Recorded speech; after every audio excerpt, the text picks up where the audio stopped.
suatu kaum ketika itu berbincang-bincang di hadapan Nabi Muhammad SAW tentang masalah mandi. Ya, maka Nabi Muhammad SAW pun kemudian mengatakan sesuatu.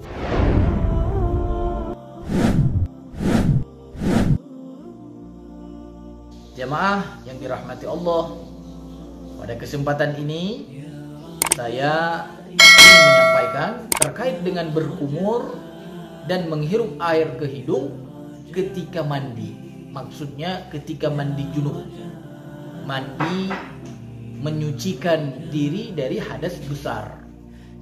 Ya, seperti ya yang kita sudah sama-sama mengetahui apa itu junub, apa itu hadas besar. Dan ketika kita mandi, kita haruskah berkumur dan menghirup air ke hidung atau tidak? Nah, dalam hal ini jamaah yang dirahmati Allah, para pakar fikih berbeda pendapat. Ulama-ulama mazhab Maliki dan Syafi'i berpendapat tidak wajib. Artinya, ya ketika kita mandi junub itu tidak harus ya memasukkan air ke hidung dan juga tidak harus berkumur. Ya, cukup membayurkan air ke seluruh badan, maka itu akan membuat kita menjadi suci.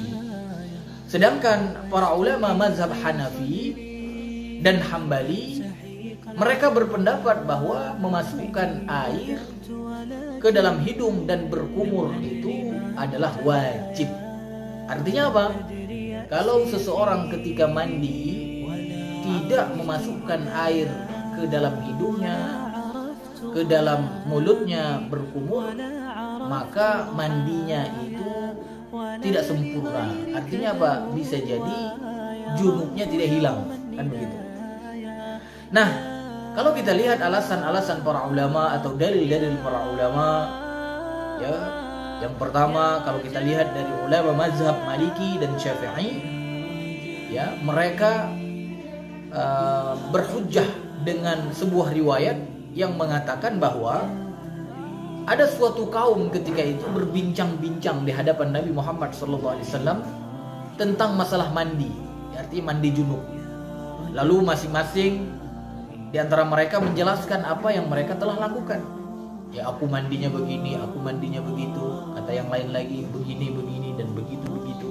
Maka Nabi Muhammad SAW pun kemudian mengatakan sesuatu. Ya, amma ana fa uhfiya ala ra'si thalatha hathayat fa idza ana qad tahurtu. Ya. Adapun aku, kata Rasulullah SAW, maka aku menuangkan air di atas kepalaku 3 kali tuangan, dan dengan demikian aku menjadi suci.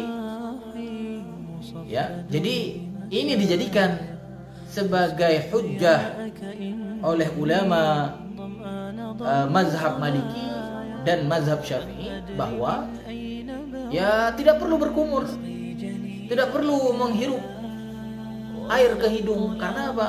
Rasulullah dengan 3 gayung tadi, dibayur 3 gayung tadi, maka Rasulullah mengatakan dengan demikian aku sudah menjadi suci. Ya. Nah, jamaah yang dirahmati Allah, kalau kita lihat dalil mazhab ulama Hanafi dan juga mazhab Hambali, mereka punya alasan tersendiri tentunya, ya, bahwa perintah bersuci itu harus merata ke seluruh badan, ya, yang nampak maupun yang tidak nampak, yang memang mungkin disiram. Ya, jadi kalau kumur-kumur kan mungkin ketika mandi, dan memasukkan air ke hidung pun mungkin. Ya, dengan demikian maka berkumur dan menghirup air dengan hidung itu kedua-duanya adalah wajib. Ya, dan itu berdasarkan firman Allah Subhanahu wa taala di dalam surat Al-Maidah ayat 6 ini. Ya, wa in kuntum junuban fattahharu, apabila kamu junub maka bersucilah, gitu. Ya, jadi dipukul rata, ya, maknanya umum. Artinya apa? Semua yang mungkin disiram, ya, maka harus disiram sehingga menjadi suci. Mereka ini juga menjawab dalil yang dijadikan oleh ulama-ulama Maliki dan Syafi'i. ya, terkait dengan dalil mereka yang mengatakan bahwa Rasulullah Sallallahu Alaihi Wasallam ya menyiram 3 kali tadi, 3 gayung tadi, dan kemudian Rasulullah Sallallahu Alaihi Wasallam telah suci, gitu, ya. Mereka menjawab bahwa tujuan hadis tersebut untuk menerangkan bahwa wudhu sesudah mandi itu tidak wajib, gitu.